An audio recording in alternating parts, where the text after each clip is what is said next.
When Maya Benson said yes to the man she loved, she thought she was saying yes to forever. But in just under 45 minutes, her dream dinner turned into a bloody nightmare, right in front of a rooftop full of witnesses. She never saw it coming, and truthfully, neither did anyone else. This isn't just a story about love gone wrong. It's about obsession hiding behind candlelight, control disguised as charm, and how even the most perfect Instagram couple can be unraveling behind the scenes. Today, we're pulling back the velvet curtain on a relationship that captivated thousands online, until it left one of them dead. What went so horribly wrong during what should have been the happiest night of Maya's life? And who really was the man kneeling beside her with a diamond ring and a deadly secret? Let's go back to the beginning. Because it turns out, the signs were always there. Maya Benson was 29 years old, and if you ask anyone who knew her, she was the kind of woman who didn't just enter a room, she took it over. Ambitious, funny, unshakably loyal. A self-taught coder who rose through the ranks at a major tech startup in Austin, Texas, Maya was the kind of woman other women looked up to. Smart, driven, and unapologetically independent. Her Instagram was a curated balance of work wins, travel shots, and coffee shop snaps with her boyfriend of nearly 2 years, Alex Porter. The two were that couple. Matching outfits, surprises at the airport, cute couple challenges on TikTok. Together, they had over 160,000 followers. But behind the dreamy posts and loved-up captions, Maya's close friends noticed a change. She started canceling on us, her best friend Leah would later recall. She'd get super anxious if she didn't answer Alex's calls right away. He was always around, even when he wasn't supposed to be. Alex Porter, 33, was charming in all the ways that get overlooked. Smooth talking, always smiling, quick to pick up the check. A small business owner with a real estate license, he was considered the catch in their friend group. But what most people didn't see was how often Maya had to explain away his mood swings. Alex just gets stressed sometimes, Maya once told her sister. He doesn't mean it. October 6, 2023. Maya posted a boomerang of herself getting her makeup done. Caption: date night surprise. He won't even tell me where we're going. Send help. That night, Alex took Maya to the Lumen, a sleek rooftop restaurant overlooking the Austin skyline. The reservation was made 2 months in advance. Private booth, custom menu, a live violinist playing her favorite song, At Last by Etta James. Guests at nearby tables would later describe the couple as glowing, laughing, holding hands. Waiters delivered course after course, ending with champagne and chocolate-dipped strawberries. And then it happened. Alex got down on one knee. The whole restaurant fell silent. Phones came out. One guest started recording. Maya Elise Benson, love of my life, Alex began, his voice just loud enough for others to hear. Will you marry me? She said yes. Everyone clapped. There are photos from that moment. She looked radiant, giddy, totally unaware. 42 minutes later, she was dead. At 9:41 p.m., a 911 call came in from a panicked restaurant manager. A woman's been shot. It happened right here at the rooftop bar. The guy who proposed to her he just pulled a gun. We need help now. When first responders arrived, they found Maya unresponsive, slumped over the table.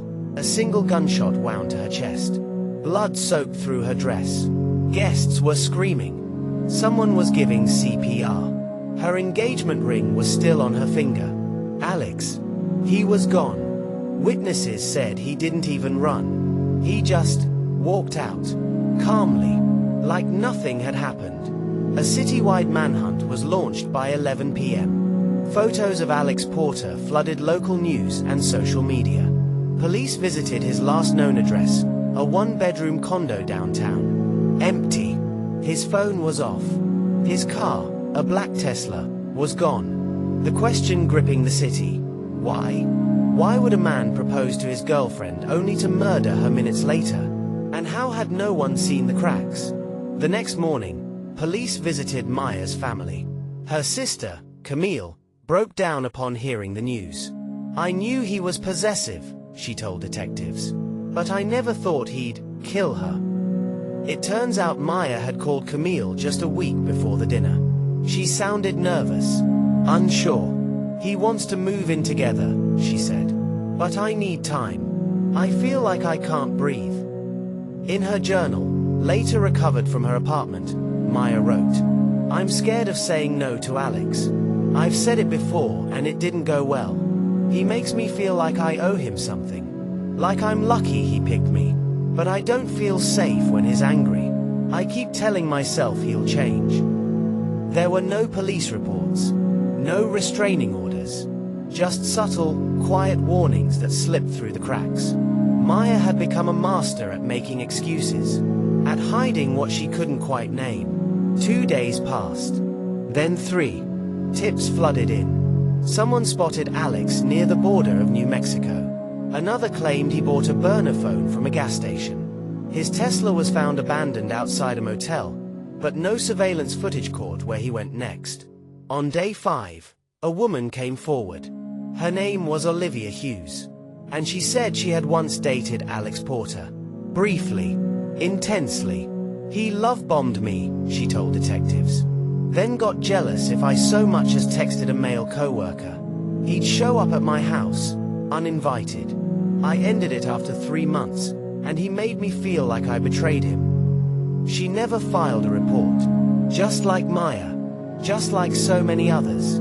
By the end of the week, federal agents were involved. A warrant was issued for Alex Porter's arrest for first-degree murder. Maya's funeral was planned for the following Tuesday. Hundreds were expected to attend. The Instagram posts turned from hearts and fireworks to candles and heartbreak. #Justice for Maya trended in Austin. And still, no sign of Alex. But something didn't add up. Maya never texted anyone from the dinner.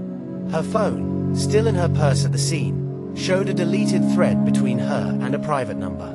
Investigators recovered the thread. The last message she sent before the proposal read, I need to tell you something tonight. It can't wait. What did Maya need to say? And to whom was she saying it? Because it turns out, someone else had been trying to warn her, and they would become the key to uncovering what really happened that night. The sun hadn't even risen when the first headline hit the local news. Influencer gunned down moments after engagement in rooftop restaurant. By 6 a.m., Maya Benson's name was trending. Not for a product launch, not for her latest lifestyle vlog, but for the final, horrifying moment of her life. A moment millions would try to piece together, second by agonizing second. Police arrived at the scene within minutes of the 911 call. Maya was pronounced dead at 10:41 p.m. A single bullet wound to the chest. No sign of a struggle. No missing belongings. And no sign of Alex Porter. Witnesses gave frantic, conflicting accounts. Some said he looked devastated. Others said he looked relieved. But one detail everyone agreed on. The man who had just proposed, who dropped to one knee in front of a dozen strangers, simply walked away after Maya collapsed. The restaurant manager, shaken and pale, told detectives, it didn't make sense. One moment he's crying with joy, the next he's gone. Vanished like a ghost. The engagement ring was still on Maya's finger. Detectives were stunned. How could someone disappear from a high-rise rooftop, with only one exit and multiple security cameras? That night, surveillance footage from the restaurant's lobby showed Alex exiting calmly, buttoning his coat and texting as he walked out. No one stopped him. No one even asked a question. Worse still, the valet claimed he never picked up a car. Hours turned to days. Maya's family was torn between rage and disbelief.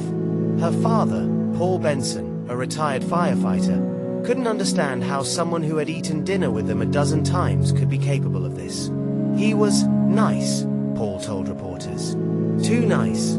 Like a mask you can't peel off. The more they dug into Alex Porter, the less anyone really knew him. No social media. No family photos. Not even a LinkedIn profile.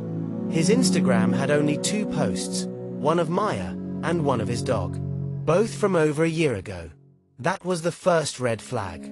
The second came from Maya's best friend, Lila Thomas, who had been texting Maya moments before the shooting. She told me she felt weird, Lila recalled. She said he was acting different, too quiet, like he was building up to something. She literally texted me, "I think he knows." Detectives asked the obvious, "Knows what?" Lila hesitated before answering. "I shouldn't even say this, but Maya was seeing someone else. Just once. She said it didn't mean anything, that it was over, but she was going to tell him. That night. After dinner." And just like that, the perfect love story cracked at the center. Now, they had motive, but they still didn't have a killer. Over the next 72 hours, authorities issued a nationwide manhunt for Alex Porter. His apartment was clean. Too clean. Not a single personal item in the trash. No receipts. No travel plans. His bank accounts, frozen. His phone, switched off. But something felt off. Too neat. Too staged. Then came the biggest break in the case. A gas station 2 miles from the restaurant submitted their overnight footage to police. At 11:12 p.m., roughly 30 minutes after the shooting, a man matching Alex's description filled a black SUV with $40 of gas. He was wearing a hoodie and sunglasses. Alone. The vehicle had no plates. Investigators followed that lead for over 100 miles. The SUV was later found abandoned at a rest stop outside Houston. Inside, a single item, a burner phone. Wiped clean. Except for one image. A blurry photo of Maya. Taken that night. From behind. Zooming in, tech forensics revealed something chilling. Maya was looking into a mirror at the restaurant's powder room. And behind her, in the reflection, was a man. Not Alex. Whoever he was watching her. The case took a sharp left turn. Was this the man she was seeing? Was this the person Maya thought Alex knew about? Or was there something else going on entirely?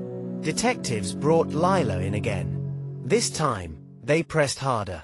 Did Maya ever talk about feeling followed? Watched? Stalked? Lila hesitated, then nodded. She didn't want anyone to know. She said it would ruin her image. But yeah, she thought someone was tracking her. Said she kept seeing the same guy outside her building. Big, shaved head. Always in black. The restaurant had no record of anyone matching that description making a reservation that night. But security footage showed someone loitering by the back elevator around 9 p.m. The same build, same hoodie, and at 9:36 p.m., just minutes before the proposal, he slipped inside. Was it a stalker? Was it someone Maya knew? Or was it someone Alex hired? Theories swirled online. True crime TikTok blew up. Conspiracies about Maya's fame, jealousy, influencer drama. But in the real world, detectives followed the evidence. Maya's autopsy revealed something disturbing. Her blood alcohol content was nearly zero, but traces of sedatives were found in her system. Enough to make her dizzy, disoriented, vulnerable. But she didn't order a drink. And Alex didn't either. So who did? Investigators tracked down the waiter who served them that night. A 22-year-old student named Brian. Nervous, but cooperative. He swore he only served water and sparkling cider. Maya specifically requested no alcohol.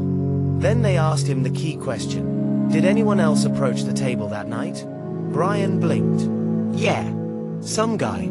Said he was Maya's manager. Dropped off a gift bag. Real quick.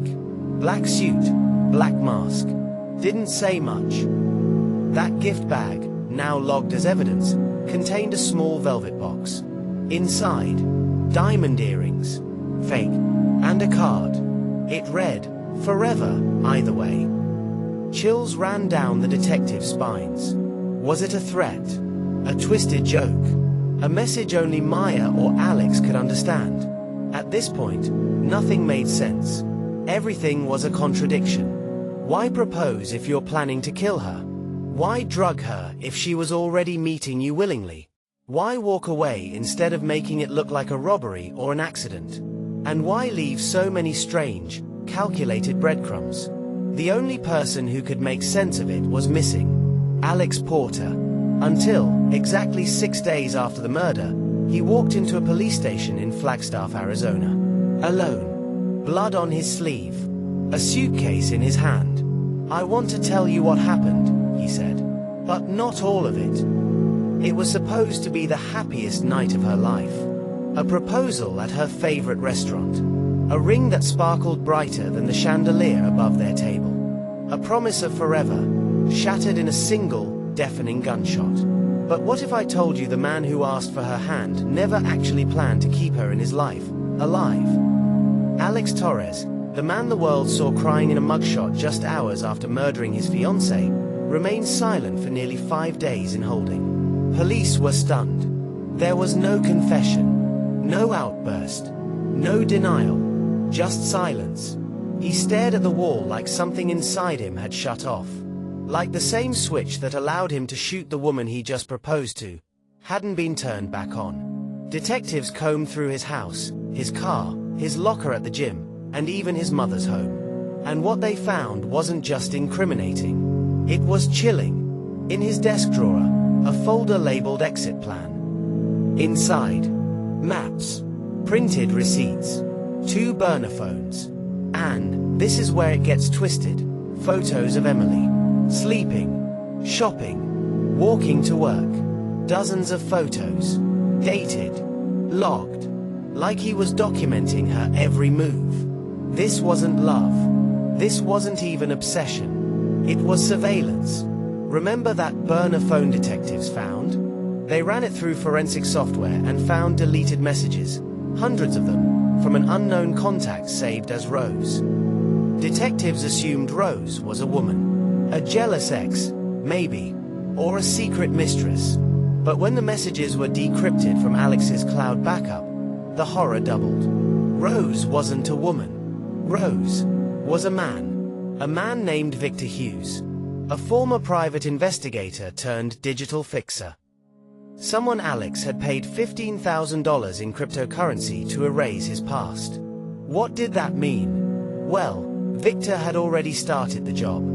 And once detectives pulled Alex's background records from 3 states over, they found something that wasn't in his file until Victor tried to wipe it. Alex Torres wasn't Alex Torres. His real name was Caleb Jensen, and he had served time in a juvenile detention center for nearly beating a girl to death when he was 17. She survived, but barely. A high school girlfriend who tried to break up with him, and he snapped.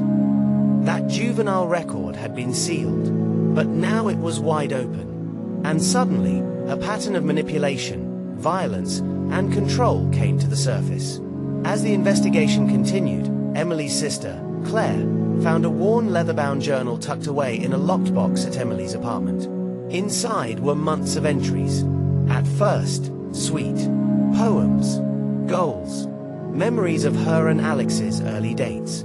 But by the last 20 pages, the handwriting changed. More scribbled. Rushed. Words scratched out. He gets so angry when I bring up work. He follows me sometimes. Says it's to keep me safe. I dreamt I was drowning. And when I woke up, he was standing over me, watching. If anything happens to me, look at him. The entries were dated up to 1 week before the proposal. One line haunted everyone who read it. He said, "If I can't have you, no one will." I laughed, but I don't think he was joking.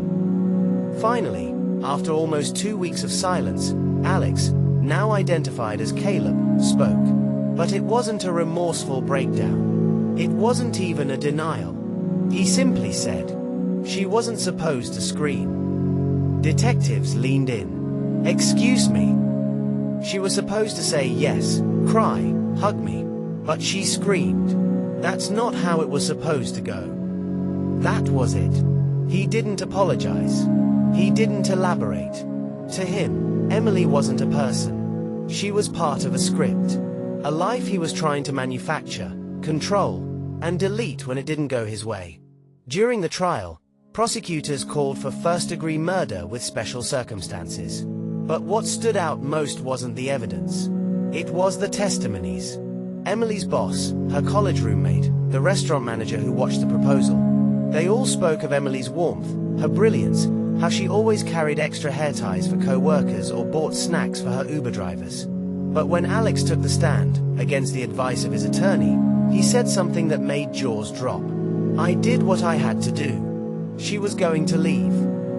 That's when Claire stood up in the gallery and shouted, "She tried to leave 10 times, you monster." Court officers escorted her out, but the tension was irreversible. The jury's face said it all. Alex Torres, aka Caleb Jensen, was sentenced to life in prison without the possibility of parole. The courtroom was silent. Even the judge looked shaken. But Emily's mother, Janine, said it best outside the courthouse. This wasn't about love. This was about power.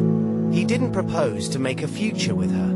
He proposed because he saw her slipping away. That ring was a leash. And when it didn't hold her still, he used a gun. Today, Emily's story is more than a tragedy.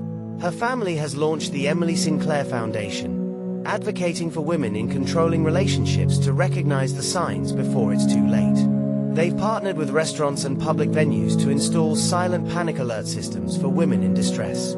Her journal now serves as part of a domestic violence awareness exhibit, and her final words, "If anything happens to me, look at him," are etched into the entrance of the exhibit in silver lettering. So what can we learn from Emily's story? Sometimes the most dangerous people don't break in. They walk in with flowers, a ring, and a promise. Sometimes, they kneel down in public, only to stand up with blood on their hands moments later. And sometimes, we don't need to look into the shadows to find a monster. We just need to look at the person sitting across the dinner table. White right pointing backhand index if this story shook you. Share it. Help someone else see the red flags they've been ignoring. Movie Camera subscribe for more intense, real-world true crime stories. Blackheart because remembering their names might save the next life. If this story shook you, share it. Help someone else see the red flags they've been ignoring. Subscribe for more intense, real-world true crime stories. Because remembering their names might save the next life.